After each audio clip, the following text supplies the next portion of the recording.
আসসালামু আলাইকুম ওয়া রাহমাতুল্লাহ। 10 মিনিট মাদ্রাসায় আপনাকে স্বাগতম। আজ আমরা ইস্তিগফারের বিশেষ বিশেষ ফজিলতগুলো জানব। গুনাহ থেকে ক্ষমা প্রার্থনা করার নামই ইস্তিগফার। মানুষ যতই গুনাহ করুক, মহান আল্লাহর কাছে একনিষ্ঠ চিত্তে ক্ষমা প্রার্থনা করলে আল্লাহ তাআলা ক্ষমা করেন। ইস্তিগফারের পার্থিব ও অপার্থিব অনেক ফজিলত আছে।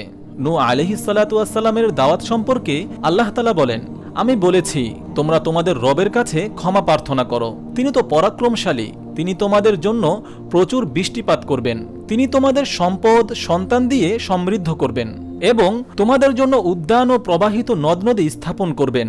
সূরা নূহ আয়াত 10 থেকে 12। অতীত ও বর্তমানের তওবা। প্রকৃত ইস্তিগফার বা ক্ষমা প্রার্থনার মাধ্যমে তওবা সম্পন্ন হয়, এর একটি অপরটির পরিপূরক। আল্লামা ইবনুল কাইয়ুম রাহমাতুল্লাহি আলাইহি বলেন, দুই ধরনের গুনাহ আছে। এক ধরনের গুনাহ অতীতে সংঘটিত হয়েছে, এর ইস্তিগফার হলো গুনাহর অনিষ্টতা থেকে মুক্তি চাওয়া। আরেক ধরনের গুনাহ যা ভবিষ্যতে হওয়ার আশঙ্কা আছে, এর তওবা হলো তা আগামী দিনে না করার দৃঢ় প্রতিজ্ঞা করা। তাছাড়া তওবার মাধ্যমে অগাধ কল্যাণ লাভ হয়। ইস্তেগফার সব সময়ের আমল। মানুষ যে কোনো সময় পাপ করতে পারে, তাই সর্বদা ইস্তেগফার করা চাই। হাদিসে কুদসিতে আল্লাহ তাআলা বলেন, হে আমার বান্দারা, তোমরা রাতে দিনে পাপাচারে লিপ্ত থাকো, অথচ আমি তোমাদের সবার গুনাহ মাফ করি। অতএব তোমরা আমার কাছে ক্ষমা প্রার্থনা করো, আমি তোমাদের ক্ষমা করব।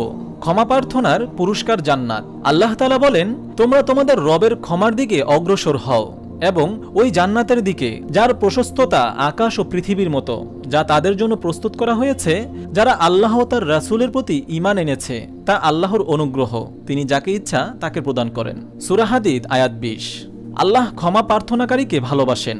মানুষ আল্লাহর অবাধ্য হয়ে পাপ করতে পারে, তবে পাপ কাজ থেকে ক্ষমা প্রার্থনা করা সবার জন্য জরুরি। অপর হাদিসে রাসূল সাল্লাল্লাহু আলাইহি ওয়াসাল্লাম বলেছেন, ওই সত্তার শপথ যার হাতে আমার প্রাণ, যদি তোমরা গুনাহ না করো তাহলে আল্লাহ তোমাদের নিয়ে যাবেন এবং এমন জাতি আনবেন যারা গুনাহ করবে, অতঃপর আল্লাহর কাছে ক্ষমা প্রার্থনা করবে আর তিনি তাদের ক্ষমা করবেন। ক্ষমা প্রার্থনার সঙ্গে চাই দৃঢ়তা। আল্লাহর দেওয়া সব ধরনের দুঃখ কষ্ট সহ্য করেও মুমিনরা আল্লাহর কাছে ক্ষমা প্রার্থনা করেন। মুমিনদের গুণাবলীর বর্ণনা করে আল্লাহ তাআলা বলেন, তাদের একমাত্র কথা ছিল, হে আমাদের রব, আমাদের পাপ ও আমাদের কাজের সীমা লঙ্ঘন তুমি ক্ষমা করো, আমাদের সুদৃঢ় রাখো এবং কাফিরদের বিপক্ষে আমাদের সহায়তা করো। সূরা আলে ইমরান আয়াত 147। রাতের শেষ ভাগে ক্ষমা প্রার্থনা। আল্লাহর কাছে ক্ষমা প্রার্থনার সর্বোত্তম সময় হলো রাতের শেষ ভাগ। শেষ রাতে আল্লাহর কাছে ক্ষমা প্রার্থনা করা মুমিনের অন্যতম বৈশিষ্ট্য।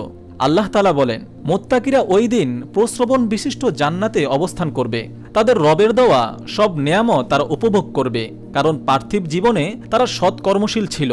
তারা রাতের খুব অল্প অংশ ঘুমাতো, তারা শেষ প্রহরে ক্ষমা প্রার্থনা করত। সূরা জারিয়াত আয়াত 15 থেকে 18। ক্ষমা চাইতেন নবীজি সাল্লাল্লাহু আলাইহি ওয়াসাল্লাম।